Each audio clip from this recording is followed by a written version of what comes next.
Assalamualaikum warahmatullahi wabarakatuh.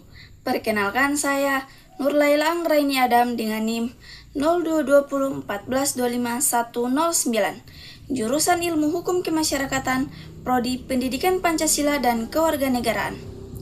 Tujuan saya membuat video ini untuk memenuhi ujian akhir semester dengan mata kuliah Ilmu Negara dengan dosen pengampu Bapak Saleh Alhamid, SIP MA. Pada video kali ini, saya akan membahas materi bab 7 tentang negara hukum. Negara hukum ada beberapa poin penting. Yang pertama, sejarah negara hukum. Negara hukum adalah negara yang berdasarkan pada hukum. Hukum dijadikan sebagai dasar dalam menjalankan dan menyelenggarakan negara. Ketertiban menjadi tujuan agar rakyat dapat merasa tentram. Istilah negara hukum menurut sejarah lahir pada abad ke-19, tetapi konsepsi negara hukum sendiri sesungguhnya sudah ada sekitar abad ke-17. Kemunculan konsep negara hukum pada waktu itu berada di negara-negara Eropa bagian barat. Kemunculan konsep negara hukum di negara-negara Eropa bagian barat merupakan reaksi dari adanya kekuasaan raja yang mutlak.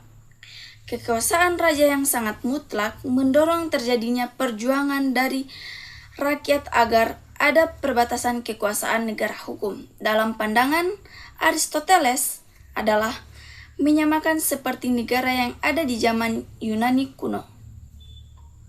Negara pada zaman Yunani kuno lebih dikenal dengan polis atau kota yang mempunyai wilayah kecil. Polis masyarakat bahwa penyelenggaraan dan pengelolaan negara dilaksanakan dengan menggunakan musyawarah. Musyawarah yang dilakukan oleh seluruh rakyat memberi arti bahwa negara dikelola oleh seluruh rakyat. Selanjutnya yang kedua, konsep negara hukum. Konsep negara hukum sudah dimulai digambarkan oleh Plato melalui istilah nomoi. Konsep nomoi yang diajarkan oleh Plato menyatakan bahwa negara akan menjadi baik apabila hukum dijadikan sebagai dasar dalam penyelenggaraan kehidupan bernegara. Hukum merupakan kunci dari keberhasilan negara untuk menjadi baik. Konsep negara hukum juga disampaikan oleh Aristoteles, murid Plato. Aristoteles berpendapat bahwa penyelenggaraan negara tidak dilakukan manusia. Penyelenggaraan negara dilakukan dengan menggunakan pikiran yang adil.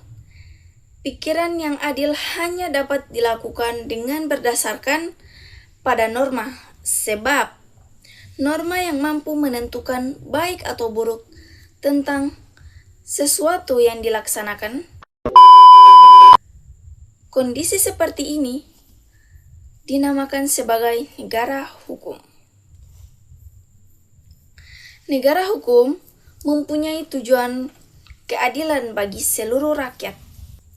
Hukum menjadi alat untuk perwujudan keadilan tersebut.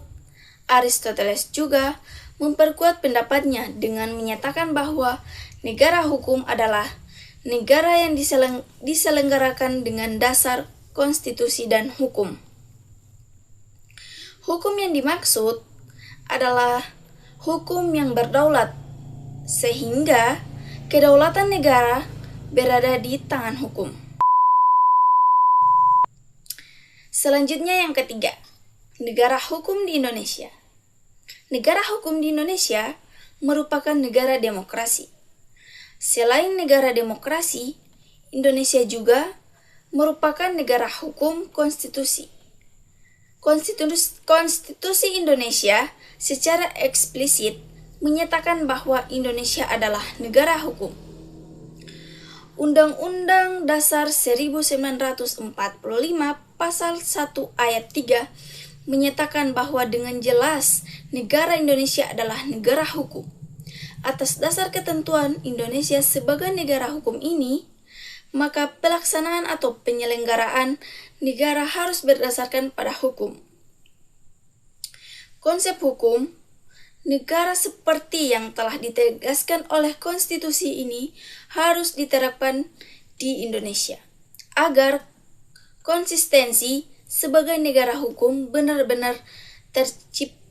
Implementasi Undang-Undang Dasar Negara Republik Indonesia Pasal 1 Ayat 3 tidak bisa hanya diukir dari penegakan hukum. Penilaian juga harus melibatkan demokrasi dan persamaan di depan hukum.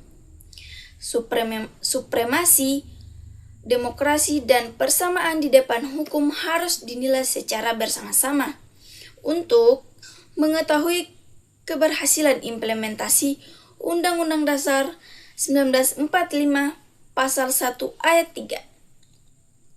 Hal itu karena yang dimaksud dengan negara Indonesia sebagai negara hukum adalah terdapatnya supremasi hukum, demokrasi, dan persamaan di depan hukum. Ketiganya saling berkaitan satu sama lain. Itulah pembahasan materi bab 7 tentang negara hukum. Mohon maaf bila ada salah kata. Wassalamualaikum warahmatullahi wabarakatuh.